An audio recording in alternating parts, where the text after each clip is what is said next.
Was David Stern right on that once pharmaceuticals find a way in, that then it'll become legal, at least with the question that you asked, which was, well, shouldn't the CBA be ratified where players who are in Denver, for example, are able to smoke marijuana because it's legal? Right. Did he have a point about the pharmaceuticals once they realized? Yeah, he does. How to get in? But obviously when it gets to that level, then I feel like the leagues can't stop it at that point because it's federally legal. You can't tell a player not to drink. But once again, it brings me back to the same point.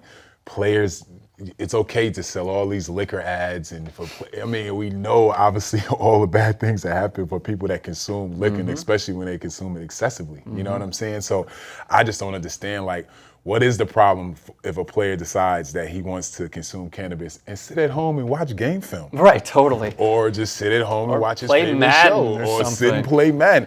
If I owned the team, I would much prefer my player to be sitting at home, a little high, you know what I'm saying, playing a video game, than at a club, standing on top of a couch. I agree. Shirt on, you know what's going to happen at the club? Behind the steering TMZ wheel. is going to put your shit out, and then you're going to be in deep water throughout not only the league, but also just your fan base and everybody in the community. You kill it, and I feel like you kill the brand of the NBA. You kill your own personal brand. That's the team brand. Now the team has to answer all these crazy questions. So all I think is this is it. It's all about perception. You know what I'm saying? I just feel like most fans think that if the NBA says, you know what, we'll allow you guys to use cannabis, as soon as their mind is going to go to a player sitting at home before the game, ripping out of a bong, and then going on the court and trying to play all over the place. Right. At the end of the day, I can say this for a fact.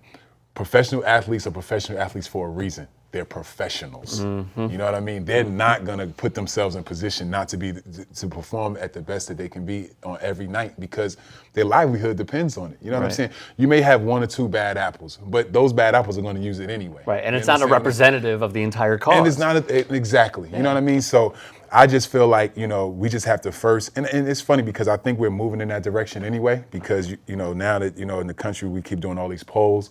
And now everywhere is like maybe 60% of now the country says that marijuana should be legal. But the biggest problem is you have somebody like Elmer Fudd as the Attorney General who's always like, no, can't do it, can't do it. Like, he's already caught up in the past. Okay, well, like, here's the thing. If you were to sit down with somebody like that, what would you say to them in order to try and sway their decision? Because it seems like there's no reaching those people. I feel like there is no reaching them. But you know what?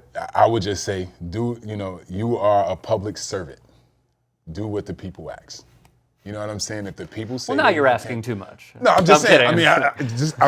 Because at the end of the day, I think that they know. You know what I'm saying? I think he knows. You know what I'm saying? And I feel like, I guarantee you, if he just checked in his family or circle of friends, I guarantee 40 to 60% of them are using cannabis in some way. Potentially. You understand what I'm saying? Yeah. I almost say for sure. I just feel like the country is definitely turning to that. And like I said, the beautiful thing about this plant, I call it a miracle plant, because it can do so many things. It can make clothes, it can make roads, it can build houses, newspaper, everything. You understand what I'm saying? And it could help sick people. You know what I'm saying? So this plant is just so amazing.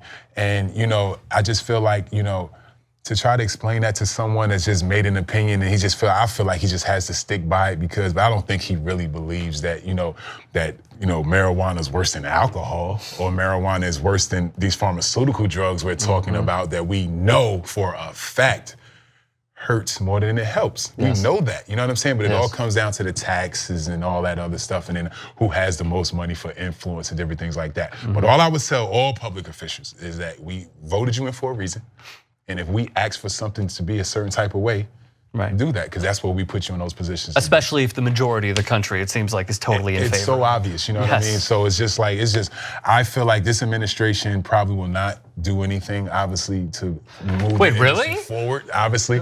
We just want it to stay a pack, you know what I'm saying? At the end of the day, as a business owner in this space, we don't want it to go federally legal tomorrow, because then pharmaceutical comes in and they squeeze all of us out. We can't compete, you know what I mean? So we actually need this little bit of time to continue to establish our brands and continue to help people, and just do it, really organically or whatever, so that we can actually, really have our hands on of actually, shaping and molding the industry before it goes to, that super corporate level. So the name of your company is Viola. Yep, I have two companies. So one is called Viola and the other one's called Harrington Wellness. Harrington Wellness.